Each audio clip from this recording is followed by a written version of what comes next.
jioni ya leo mara nyingine tena. Kwa hakika Mungu amekuwa mwaminifu kwa maisha yetu, na ninamshukuru jina lake kwa sababu yeye ndiye anastahili kupewa sifa na utukufu.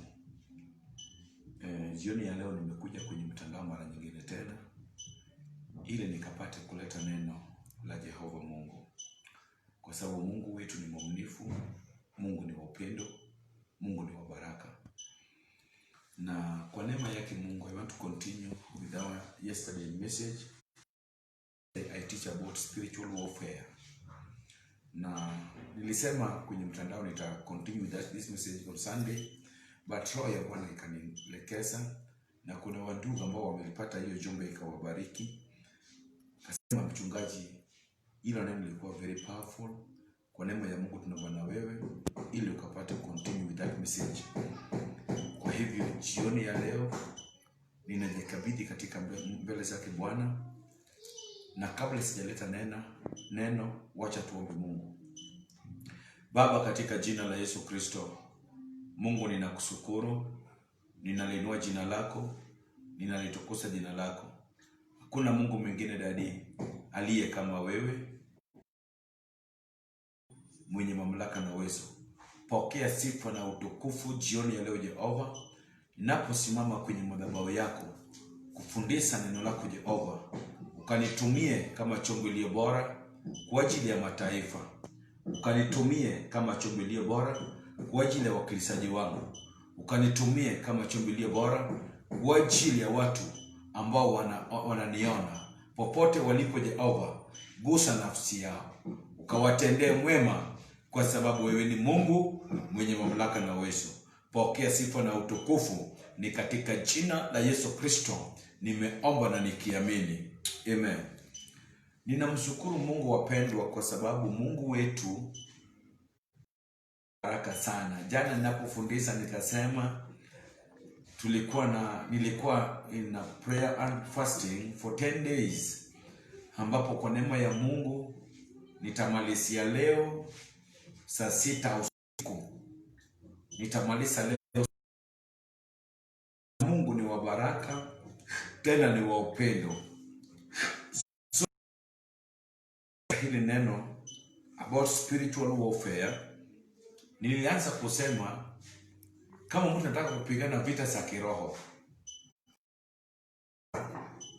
lazima uokoke, upeane maisha yako kwa Bwana, na ujilinde na ujitunze, kwa sababu tunapotubu dhambi zetu,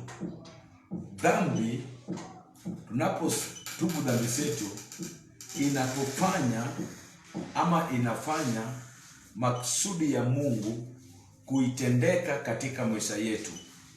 Tunapotubu dhambi zetu, maksudi ya Jehova Mungu inatendeka katika maisha yetu. Tunapotubu dhambi, wakati tumesamewa makosa, hiyo ndiye wakati ambao tunakuwa na connection, kwa sababu dhambi imetutenganisha na Mungu. Na wakati tumepeana maisha yetu kwa Bwana, tumeokoka, tumetubu kwa dhambi yetu. Kutubu kwa dhambi yetu inafanya maksudi ya Mungu itakuja tendeka katika maisha yetu. Mpendo mkilisaji wangu, kuna watu wengi ambapo maksudi ya Bwana haitendeki katika maisha yao. Mpendo mkilisaji wangu, ninajua maksudi ya Bwana haifanyiki katika maisha yetu. Ndio maana tunahangaika. After repent, tuna vita ambapo inafaa tunapigana nayo kama Wakristo, kama wokovu, kama watu ambao wameokoka. Asifiwe. Kwa neema ya Mungu, wakati tumesaokoka ndio tumeanza mwenendo. Wakati tumekoka, macho yetu itafunguka, tutaona vitu vyetu ambapo Setani ametunyang'anya, ambapo Setani ameenda nayo. Na ili tupokee vitu zetu, we have to fight. That is why Mungu amenisungumzia nikafundisha about spiritual warfare. Jana ninapofundisha nikisoma in the book of Deuteronomy chapter number 20 verse 1. Biblia Bwana inasema mnapotoka kuenda kupigana vita na maadui zenu, msiwaogope. Hauendi kupigana na dada zako, uendi kupigana na ndugu zako, na kwa njia nyingine kuna wadada yako wanaweza kuwa adui wako, kuna wandugu zako wanaweza kuwa adui zako, hata wazazi wako wanaweza kuwa wadui zako. Katika maisha ya Yusuf wa ndugu zake na wadada zake pamoja, glory be to Jesus, pamoja na wazazi wake walikuja wakakuwa maadui wake, wakafanya maovu mbele zake Jehova. Glory be to Jesus. Kwa hivyo maadui inaweza kuwa ni mandugu zako ambao mlisaliwa naye pamoja. Maadui inaweza kuwa, glory be to Jesus, hata dada yako huyo ama mama yako mzazi. Wakati wazazi wa Yusuf walipata ujumbe kutoka kwa Yusuf ya kwamba aliota ndoto, nyota 12 ilimnamia, wazazi wakamuuliza, kijana, wewe umepagawa na mapepo, unafikiria na mina gani? Unaona sisi kama wazazi wako tunaweza tukakunamia? Tunaweza tukakunamia? La, hatuwezi tukakunamia. Wakakuwa maadui. That is why nimekuja nikufahamishe kidogo upate kujua ya kwamba wadui sio, your enemies sio watu wa mbali. Wadui wako wanaweza kuwa watu ambao wanakujua, watu ambao wanajua siri yako, watu ambao wanakuelewa vizuri sana, wanajua udhaifu wako, wanajua nguvu wako. Hawa ndio maadui wako. Glory be to Jesus. But jioni ya leo nimekuja nikukumbushe jambo. Hata kama maadui wako, haleluya, hata kama maadui wako, Mungu anakujua na Mungu atakupigania. Ndio maana Musa akanena wana wa Israeli, wakati munaenda kupigana vita, mjue munaenda kupigana na maadui zenu, sio marafiki wenu. Lakini kuna marafiki wengine ambao ni maadui. Glory be to Jesus.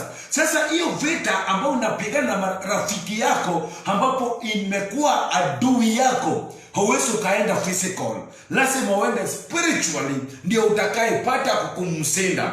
Na Biblia inasema wakati unaenda kupigana, mkohani atakuja na atakuelekeza njia ya kupigana vita ambapo inakushinda, kati yako na rafiki yako, kati yako na mama yako, kati yako na ndugu yako, juu hata your relative wanaweza kuwa your enemy. Glory be to Jesus.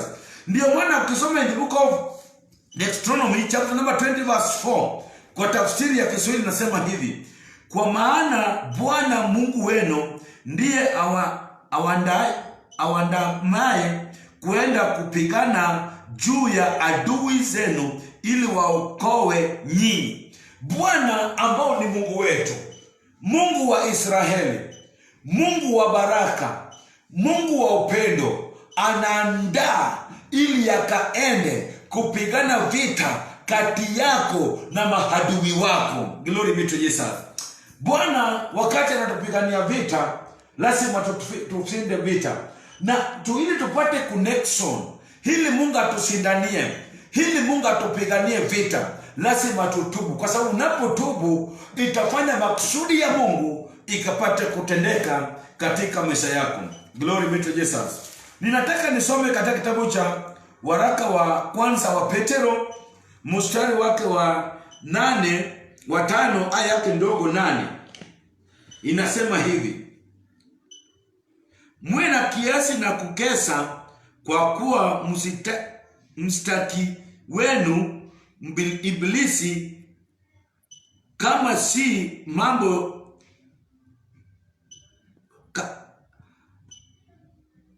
Amen. Wacha nisome. Muwe na kiasi na kukesa, kwa kuwa mstaki wenu Ibilisi kama simba agurumaye kusunguka akitafuta mtu amese. Biblia ya Bwana inasema Petro anaponena na watu wa Mungu, na waambie kweni kiasi, kweni nafasi mzuri ya kukesa na kuomba, ya kutafuta Mungu, kwa sababu Ibilisi ambao ni adui wetu ananguruma usiku na mchana akitutafuta.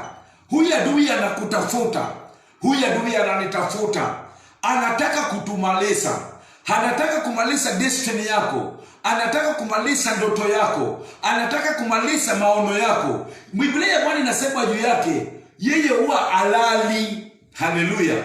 Ndio maana Petro anatuhimiza, anasema sisi kama wana wa Mungu tusilale, tukese bila kiasi, bila kukoma, tukijua ya kwamba adui wetu huwa halali.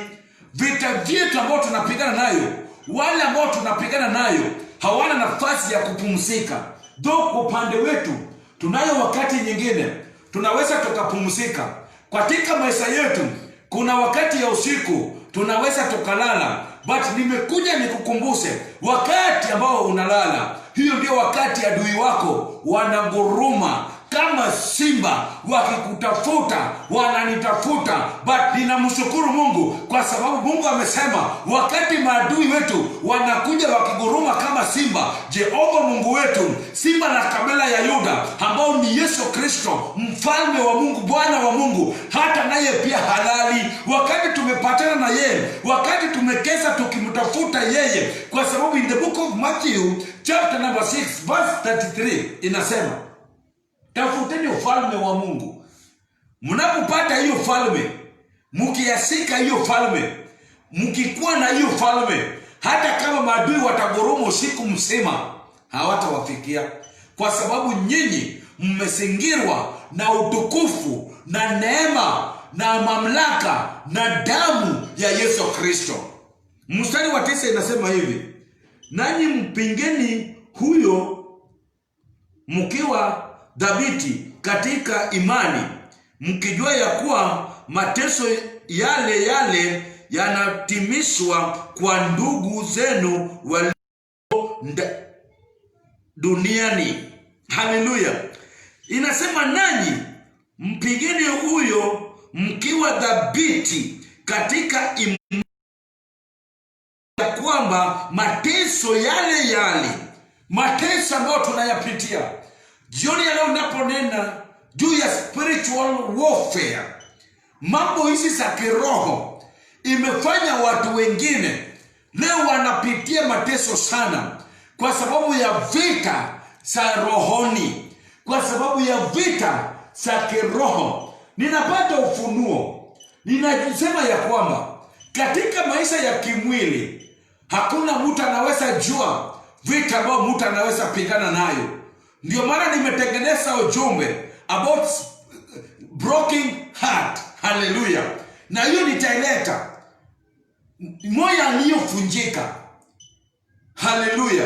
Na hiyo jumbe nitakuja nayo. Moyo yetu imebeba mambo mengi. Wakati tunapigana vita za kiroho, hiyo yote iko katika moyo yetu. Mtu wa kawaida hawezi akayaona, hawezi akatambua vita ambao unapitia, vita ambao unapigana nayo. Lakini wakati ambapo unakesa, ukijua baton ambapo unafaa ufinye ili upate kushinda vita, macho ya wanadamu hawawezi wakaona mateso ambayo unayapitia. Tukisoma katika kitabu cha Samuel, 1 Samuel chapter number 1, kati ya Elkana, Ana and Penina. Wakati Ana alikosa mtoto, alienda kupigana vita za kiroho, akaenda mbele za Eli mkoani, akapiga magoti, akaanza kuomba. Eli ambao ni bwana yake alimuona, glory be to Jesus. Elkana ambao alikuwa ni bwana yake akamuona akipiga magoti mbele ya Eli mtumishi wa Mungu, akaona mwili ya nje, hakuona vita na mateso ambapo Ana alikuwa akipitia. Let me tell you one thing, mahali ambapo viatu yako inakufinya nayo, wewe mwenyewe unayajua. Elkana alikuwa bwana ya Ana, lakini hangeweza kutambua na kujua mateso ya Ana, uchungu ambao Ana alikuwa nayo. Wakati aliona Ana akienda mbele za Eli kwa koani, akamlilia, akamuuliza ya kwamba kwa nini umekuwa mlevu, utalewa hadi lini? Alikuwa naona Ana ambao ni kawaida, ambao ni mke wake. Hakuona Ana in spirit. Haleluya. Ninakuombea jioni ya leo, wandugu wako na marafiki wako wakuone kiroho, waone kile ambacho Jehova Mungu wetu amepanda ndani ya maisha yako. Vita ambalo unanapigania, hiyo vita za kiroho hawezi kaonekana katika macho ya wanadamu. That is why in the nation of Kenya hawawezi wakaelewa maana ya kanisa, hawawezi wakaelewa maana ya maaskofu, hawawezi wakaelewa mambo za kiroho, kwa sababu wanaona hilo jengo tu, hawajui kile ambacho iko ndani ya hilo jengo. Even today nimesikia kama minister of health anasema ya kwamba Mungu hata iko katika, hata kwa nyumba tukiomba, Mungu hako mahali popote. Ataona hata vile taifa imeharibika, watoto wadogo wanapata mimba, hawajui mambo za spiritually. That is why tukinena juu ya kanisa hawawezi wakaelewa. Unajua nini? Watoto wanaweza kuja kwangu kama mchungaji kuniambia siri yao kuliko hata wazazi wao. Wakati nimeweka conference ya vijana, wakati nimeweka vijana karibu, ninawafundisha katika neno la Bwana, Mungu awaonee mercy, Mungu awaonee huruma. Nimeudhika sana na matamko ya CS leo mkoa wa Kangwe. Na mambo ambalo amesema, anasema eti wasee wangoje, watoto pia wangoje. Hawajui kitu ambalo iko ndani ya hilo jengo. Kwa hiyo madhabahu ambayo imeinuliwa hapo, hiyo madhabahu imesuia mambo mengi. Mara ngapi tumefunga shule even for 2 months? Hatukukuwa na early pregnancy kwa teenagers. There is something wrong in the nation, ambapo taifa hawezi wakaona. Wakiona hilo jengo wanasema ni jengo tu. Wanasema mtu anaweza kuwa kwa nyumba yake. Hata nami nimekubaliana na yeye. Ninaomba hata leo ninahubiri kwenye mtandao ndani ya nyumba. But hiyo majengo ambayo imefungwa, ambapo mmeweka masharti mingi, wacha nikwambie, hakuna miti ambapo imetoa matawi yake na hiyo matawi inaenda kombo na tunangoja mpaka ikome ndio tuanze kunyorosa. Inamaanisha tutaikata na tutaitupa nje. Glory be to Jesus. Lazima watoto wafundishwe neno la Mungu wakiwa wachanga. Glory be to Jesus. Ndio maana katika kitabu cha Deuteronomy chapter number 6 verse 6 inasema, wazazi, neno ambalo mmepokea ukawafundishe watoto wenu, hata wanapoenda kwa madhabahu ya Bwana wakafundishwe mambo za kiroho, spiritual warfare. Watu wako dunia walioabudu Illuminati, walioabudu devil worshiper, walioabudu Shetani hawawezi wakaelewa. Hata watu ambao hawajaokoka hawawezi wakaelewa. Wakinena juu mambo za kiroho, wananena na maarifa na mawazo wao, hawawezi wakaelewa spiritual things. Hallelujah. Ninamshukuru Mungu. Mungu atusaidie. Mungu wetu wa Kenya ambao tumemwekea limit, ambapo idadi ya washirika ambao tuko nayo imeshinda. Wote wale ambao hawajapokea neno watakwenda wapi? Watapata neno na mina gani? Mungu atusaidie. Taifa la Kenya, Mungu atusaidie tuelewe mambo za kiroho. Tupigana hii vita ya COVID-19 iishe katika taifa letu. Tuombe.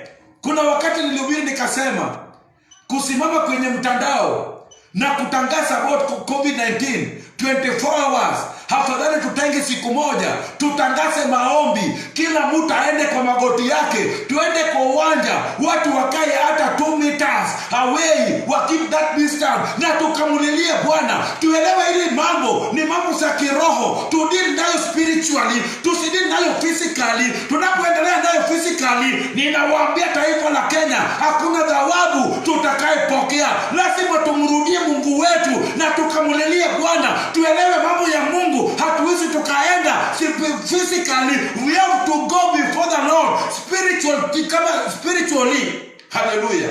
Ndio tutakayepokea mambo za Bwana. Ndio maana Mungu akanisungumzia nifundishe about this thing. Eli ambao alikuwa mwana Elikana, ambao alikuwa mke wa bwana ya Ana, aliona Ana na walikuwa wanaishi pamoja. Mambo za kiroho kuelewa ni ngumu. Hata mke wako hawezi akakuelewa wakati uko kwa maombi. Hata bwana yako hawezi akakuelewa wakati uko kwa maombi. Lakini mimi nashukuru Mungu, hata kwa mke wangu ananielewa. Sasa hivi nilimwambia niko na maombi ya 10 days. Ananipigia tu simu akaniuliza leo umeshindaje? Glory be to Jesus. Anauliza leo uko na mina gani? Anaomba pamoja na ananiambia ninakuombea. Hata mimi ninamwambia ninakuombea. Wakati tunaingia kidini kwa mambo za kiroho, kufunja magano sote kama hii COVID-19 is a devil ambayo imekuja ku destroy church in Kenya. Lazima to understand this thing spiritual, not physically. Hallelujah. Sio mambo za kidunia, kwa kimwili. Hatuwezi tukashinda hii vita. Hii vita inataka tuende kidini za kiroho. Ndio maana Petro anasema mateso yale ambayo tulikuwa nayo kama tutamrudia Bwana, kwa sababu Mungu wetu yu tayari kutupigania vita ambalo iko mbele yetu.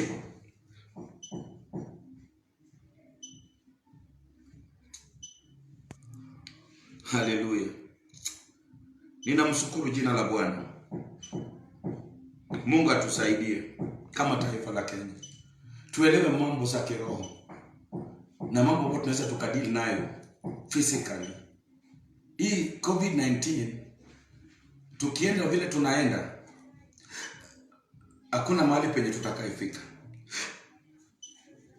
Hata matamko vile viongozi wanaongea, ninawaombea sana wangepata kuelewa hili jambo kirohoni, wangetangaza maombi within 47 county, watu wapate kuomba, tuseme Mungu imetushinda. Kwa sababu in the book of Isaiah chapter number 55 verse 7, 8 and 9, Mungu anasema mawazo yangu sio kama yenu, akili zangu sio kama yenu. Mimi Mungu wa majeshi asema hivyo. Hallelujah. Kwa nini mambo za kiroho tunawataka kuweka physically sana? Hawa wasi ambao tumewakataza wasifike kanisani, wengine ni maaskofu, wengine ndio wanahubiria watu kwa kanisa. Wakati umefungua kanisa na unasema wasiende kanisani, nani anaweza kuenda kuhubiria hawa watu? Nao ndio baba zetu. Na hili kitu tunapodili nayo spiritually, kumbuka wakati Musa alikuwa anaenda kupigana vita Gideon, Joshua, Musa akamwambia Joshua, nenda na wenye vita, na mimi nitaenda, wewe utaenda physically, mimi nitaenda spiritually. Musa akaenda kwa mlima, akainua mkono wake. Wakati ameinua mkono, Joshua alikuwa anashinda, na wakati mkono iko chini, Joshua alikuwa anashindwa. Kwa sababu gani? Kwa sababu Moses alikuwa mzee. Sasa angeweza kucommunicate with God spiritually. Hallelujah. Glory be to Jesus. Neno ambalo ninalifundisha, kama sio Roho Mtakatifu afunue kwako, hautayapokea vizuri. But ninashukuru Mungu kwa sababu mamlaka na uwezo wa Roho Mtakatifu iko juu yetu, tupate kuelewa vita vyetu ni za kiroho. Glory be to Jesus. Wacha tusome katika kitabu cha James chapter number 4 verse 7. Inasema hivi: basi mtiini Mungu, mpingeni Shetani, naye atawakimbia. Yakobo akafundisha taifa, wakilisaji wangu, watu wote ambao wanatazama kwenye mtandao. Biblia ya Bwana inasema basi mtiini Mungu na mpingeni Shetani. Mkimtii Jehova Mungu na maagizo yake yote, anasema Shetani mkamkatae. Mkimtii Jehova, Mungu atajidhihirisha, Mungu atakuokoa. Na akasema mkatae Shetani. But in our nation tumekubali Shetani ingie, kwa sababu like the way nation of Kenya look in church, like church ya Kenya, isi jengo, nyumba za maombi ndio imeleta COVID-19 in the nation of Kenya. What about market, ambapo wasirika ambao mnakataza mwasikuje kanisani wanakaa kwa market Monday to Monday 12 hours. Mkafungua mkasema watu 100. Mkasema kwa saa moja tu ndio tupate nafasi ya kumwabudu Mungu. Hakuna tabu, kutii bora kuliko dhabihu. Lakini Biblia inasema nini? Basi mtiini Mungu, mkapinge Shetani, naye atawakimbia. Tukimtii Yehova Mungu na tukimpinga Shetani ambao ni adui wetu COVID-19, atakimbia na atatoroka. Na tukimwachia nafasi aingie, atatumaliza yote. Atatumaliza yote. Tukitii Yehova, tukipinga, inamaanisha unapigana na adui. Nasema pingeni Shetani. Pigana na yeye. Na njia moja ya kupigana na Shetani kwa magoti yetu tunapoenda mbele zake Yehova. Na Biblia Bwana inasema tukimpinga Shetani huyo, nguvu za Bwana itashuka na Shetani atakimbia mwenyewe bila kukimbizwa, kwa sababu tumempinga. Glory be to Jesus. Even this COVID-19, ninapoomba Mungu kanisungumzia, tumpinge na atatutoroka.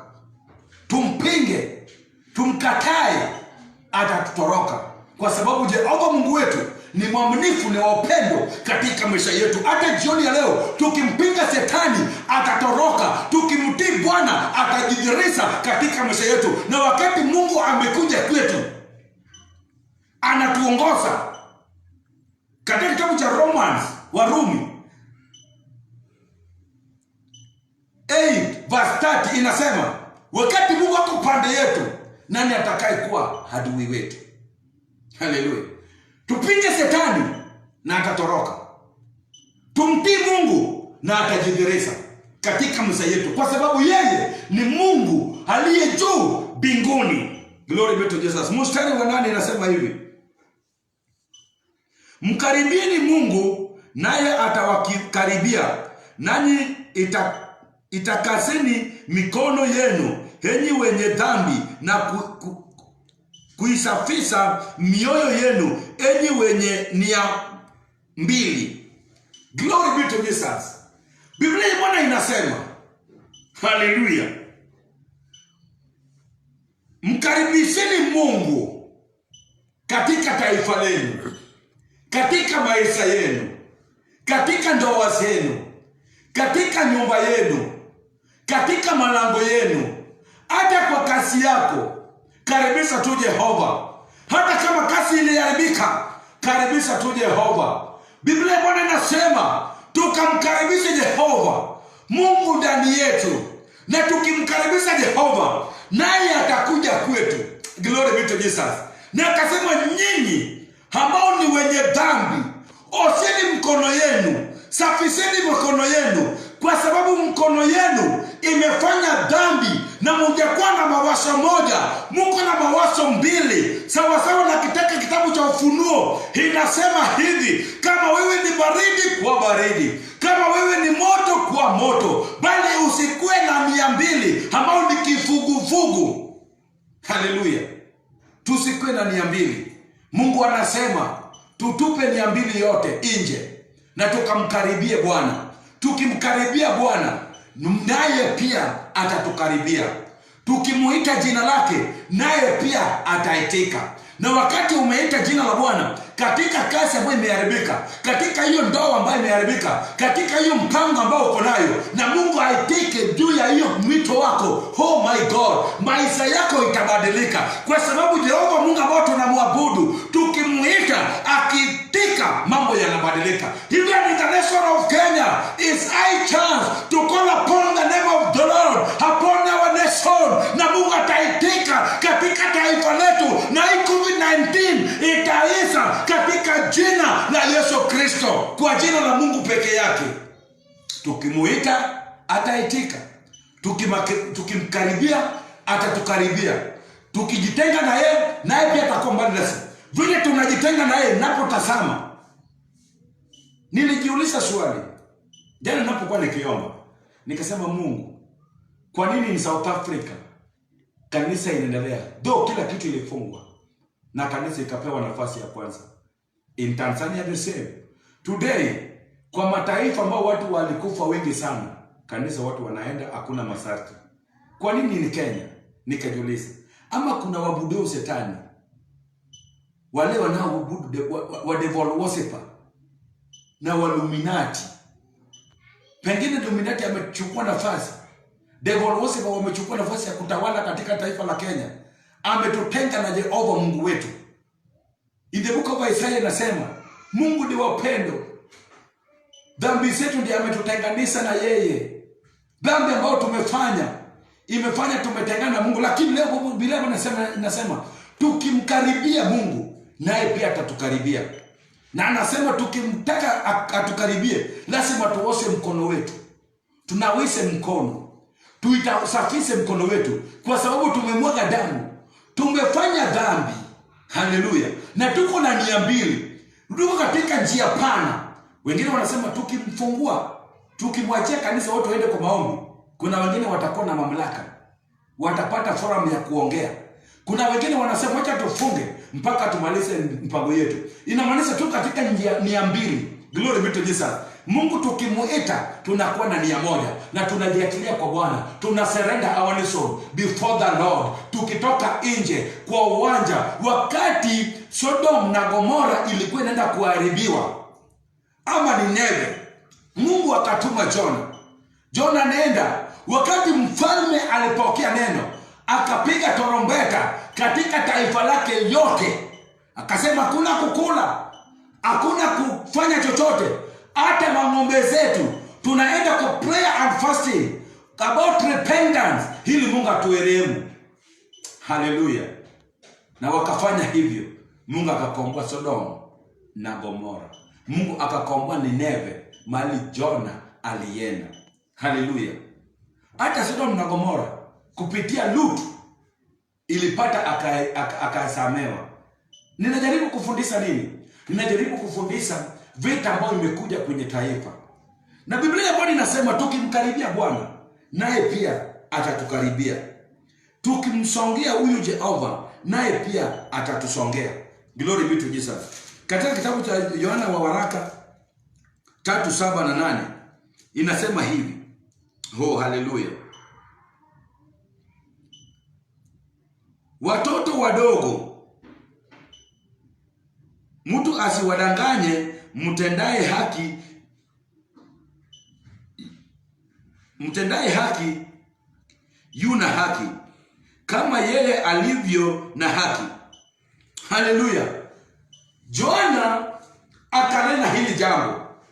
Wakati nilisoma nikakuelewa kijuju. Nikasema pengine Jona alikuwa ananena na watoto. But I come to realize sisi wote ni wana wa Mungu. Sisi wote ni watoto wa Mungu.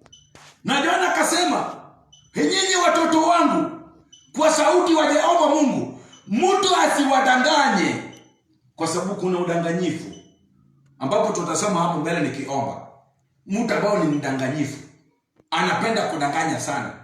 Sema kama wewe ni mwenye haki, fanya haki, kwa sababu yule ambao alituokoa ni wa haki.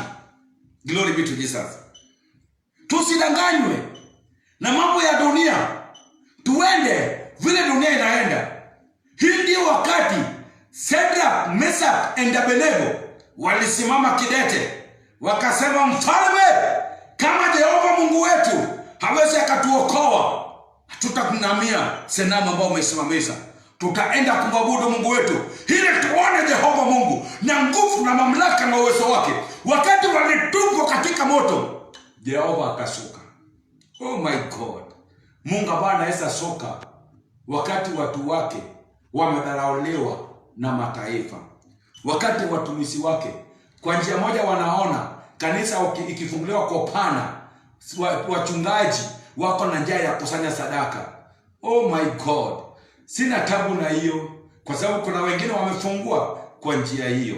Lakini mimi mwito ambao Mungu ametia ndani yangu, ninalilia mioyo wale ambao waliokoka wakakuja katika ufalme, wanataka wapokee neno, wanataka wahudumu katika neno lake Bwana. Glory be to Jesus. Mungu anasema tusidanganywe, tukamtafute tu Bwana. Mstari wa 8 inasema hivi: "Atendaye dhambi ni wa Ibilisi, kwa kuwa Ibilisi hutenda dhambi. tangu mwanzo kwa kusudi hili mwana wa Mungu alidhihirishwa ili asifunje kazi ya Ibilisi. Biblia yetu inasema hivi, atendaye dhambi ni wa dhambi, lakini mwana wa Mungu ambao ni Yesu Kristo alijidhihirishwa kuifunja na kuharibu kazi yote ya Shetani. Glory be to Jesus. Huyu ni Yesu Kristo, mfalme wa ajabu, Mungu wa Israeli, Mungu wa baraka, Mungu wa upendo, Mungu ambao tukimuita Jehova anaitika katika maisha yetu. Anasema tujitenge na dhambi, tusidanganywe na watu wengine, tusiende kutenda dhambi, tusifanye kinyume cha mapenzi ya Mungu, bali tukasimame kidete na neno la Jehova Mungu, kwa sababu atendaye dhambi huyo ni mtu wa dhambi, amependa kutenda dhambi. Lakini Yesu anapoona, ndio maana wasema 24 wanapoketi kule mbinguni wakatasema dhambi iliyoko duniani, Mungu pia akalia, akauliza ni nani nitakayetuma ili akapate kurehemu watu wangu? Malaika mmoja akatoka akasema kwa wazee, msiliwe, kwa sababu msiba la kabila ya Yuda hakuna uwezo na mamlaka ya kutuokoa. Hataenda duniani kumaliza kazi yote ambayo Shetani ameanzisha katika dunia. Yesu alikuja kuturegeza mbele zake Bwana, kuturegeza mbele zake Mungu, kurudisha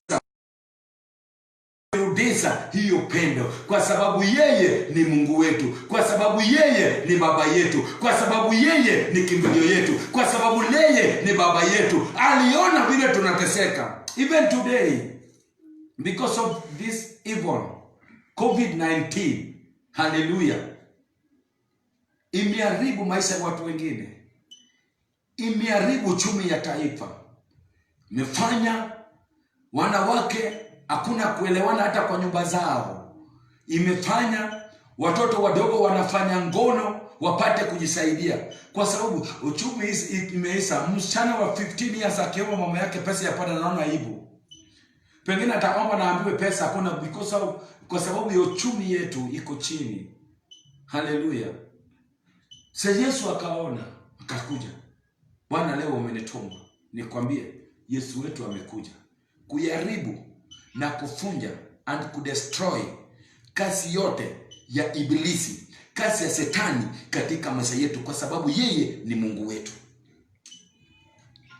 In the book of John, napoenda kuomba katika kitabu cha Yohana Mtakatifu sura 8:44 hadi 47. Ni somo ndefu kidogo, lakini nitasoma kwa neema ya Mungu.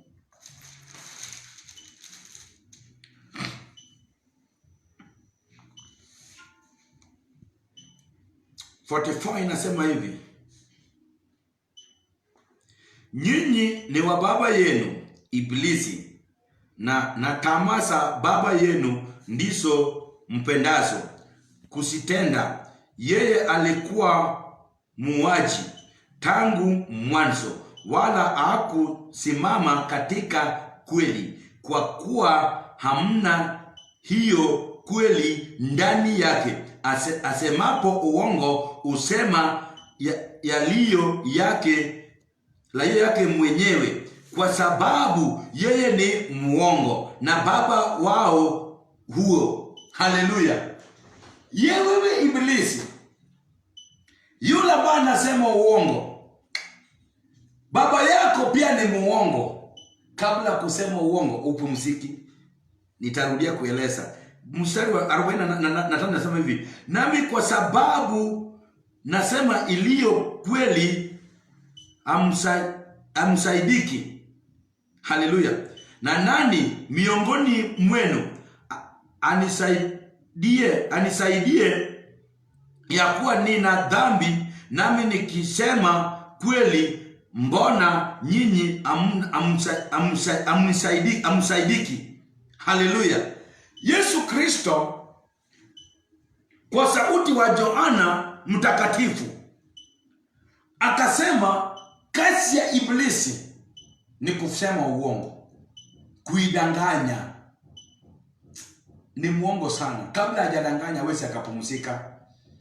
Na kazi ya Shetani, mtu ambaye amepagawa na mapepo, huyu mtu hata anaweza kuambia I forgive you, but anakudanganya na mdomo, haijatoka ndani ya roho. That is why nimesema this I'm talking about all spiritual warfare. Haijatoka ndani ya roho yake. Anakudanganya mpaka hata mahali penye yako anajua kwa hakika nimesema uongo. Glory be to Jesus. Na hawezi akajua. Na mstari wa 15:45 inasema hivi, nami kwa sababu nasema iliyo kweli hamunisadiki. Na yule ambaye anasema aliyo kweli, watu wanamsadiki, watu wanatokana na yeye, kwa sababu watu hawataki ukweli. That is why even churches zingine siku hizi wako na false prophets, wanadanganya watu ndio wapate watu. But I thank God kwa neema na kibali ambao Mungu amenipa ya kufundisha the true gospel of Lord, the true gospel of Jesus Christ, ya kutransform your life. Ili neno ambalo ninalifundisha ukifuatilia pole pole itabadilisha maisha yako na itabadilisha mwenendo yako. Glory be to Jesus. Watu hawataki ukweli, wanataka wafunikwe, wanataka wafunikwe. Na hiyo ni kazi ya Shetani. Tangu mwanzo akikuwa akidanganya, hata leo anadanganya. Hata Yesu Kristo wakati alikuwa kwa prayer and fasting akaenda akamwambia, kama utaniabudu nitakupa hiyo ufalme yote. Kama unasema wewe ni mwana wa Mungu, hebu badilisha hizo jiwe iwe ugali ukole. Haleluya. Kazi yake ni kudanganya. Ndiye ameingia katika taifa la Kenya na uongo mingi, kuiangamiza kanisa lote katika la taifa la Kenya. Amekuja na uongo, amepagawa watu wote, watoto kwa wasee. Watu wako confused, wako katika njia mbili, hawajui hii COVID-19 imetoka wapi na inaenda wapi, na sehemu ambapo ilianzisha. Leo kila kitu iko sawa, Mungu amewakumbuka, Mungu ameonekaniwa, lakini nowadays wakinena juu ya hii COVID-19 ni kama ndio wanakona uwezo na mamlaka, na wakinena juu ya kanisa ni kama like kanisa. What about supermarket? Ebu in Kisumu we have a supermarket called Kibuye Mart. Ukiingia hapo unaweza kujiuliza kuna kitu ambacho inaitwa COVID-19 ama kuna. Na kama ni supermarket watu wanasaka hivyo, na mali kanisa ambao tunaweza tukapeana nafasi, mbona hatukuachiwa tu nafasi tuende tuombe, na we have to keep distance na tufuate hizo masharti zote na tupate nafasi ya kumwabudu Mungu? Muongo, mdanganyifu amefika kwa mataifa letu kutudanganya. Ndio maana Petro alisema, Yohana alisema, waraka wa Yohana, watoto wangu msidanganywe, kuna adui amekuja ambapo ananguruma kama simba akitafuta watu wa kuangamiza, na tunayaona amekuja in our nation. Verse 40, amen. Verse 47,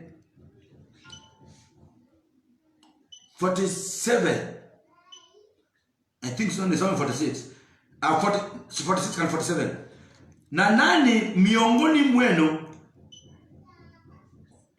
anishuhudie ya kuwa nina dhambi, nami nikisema kweli, mbona nyinyi hamunisadiki? Yeye aliye wa Mungu hayasikie maneno ya Mungu, hivyo nyinyi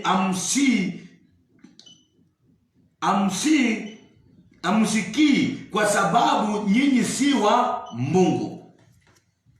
Bwana akasema, na yeye aliye na Mungu amsikii Mungu, na nyinyi ambao hamuna Mungu mkamsikie tu baba yenu, mkasikie tu baba yenu. Ndio maana in the book of Malachi chapter number 3 verse 14, the book of Malachi. Wacha nisome hapa alafu tuombe. Nisome hapa alafu tuombe. Katika kitabu cha Malachi chapter number 3 verse 14 inasema hivi. Wacha nianze 13. Maneno yenu yamekuwa magumu juu yangu, asema Bwana, lakini nyinyi mnasema tumesema maneno juu yangu juu yako kwa namna gani? Mungu anasema, mmesema kumtumikia Mungu hakuna faida, na tumepata faida gani kwa kuyasika maagizo yake na kwa kwenda kwa usuni mbele ya Bwana wa majeshi? Glory be to Jesus. In the book of John amesema, walio wa Mungu wakasikia hiyo neno na wasike maagizo za Jehova, na walio wa Shetani pia wakasike. Lakini hapa walio wa Mungu wakasema, oh Mungu, watu tunaona hakuna faida ambayo tumepata. Wakanungunika, tumekuomba muda mrefu, hii COVID-19 inatulemea. Tumeomba muda mrefu, njia zangu haijafunguka. Nimeomba muda mrefu, sijaona mafanikio. Katika maisha yangu nilisimaliza shule, maandiko na makaratasi, sijapata kazi, lakini Mungu kwa hiyo muda yote nimekuwa mwaminifu. Tukasema, tukawaona wala ambao hawajakuheshimu, hawajakuabudu, ambao ni watoto wa Shetani, wanaabudu wa Shetani, wanaabudu wa miungu, wanaendelea vizuri. Mungu akasema, kwa nini mnanena hivyo? Ninataka mjue kuna utofauti kati ya watu wa Shetani na watu wangu, kwa sababu hao wa Shetani wanafuata maagizo ya baba yao ambao ni Shetani. Wakabla hawajasema uongo hawasi wakanyamaza, lakini walio wangu hata kama mambo ni magumu watasimama katika ukweli. Na wacha niwaambie, in verse 18 inasema hivi, mtayaona utofauti. Na ninyi ambao ni wangu, majina zenu sitaandikwa katika uzima wa milele. Glory be to Jesus. I want to pray with you kwa neema ya Mungu, na ninataka nikukumbusha ya kwamba don't miss our service on Sunday. I will teach about, nitafundisha kuhusu baraka zetu ambao Shetani alinyakua in our first service. In our second service, I will teach about broken heart. Hallelujah. Kwa hizo jumbe mbili nitaomba Mungu ni gani nitakayeanza nayo. Leo ninapomaliza spiritual warfare, kwa yote tunapomtumaini Mungu, Mungu atatupigania. Tunapomtumaini Bwana, Mungu atatusindania. Huyu Mungu ni mwaminifu, Mungu ni wa upendo, Mungu ni wa baraka. Kwa hivyo nakukaribisha kwa ibada yetu on Sunday. Don't miss that service.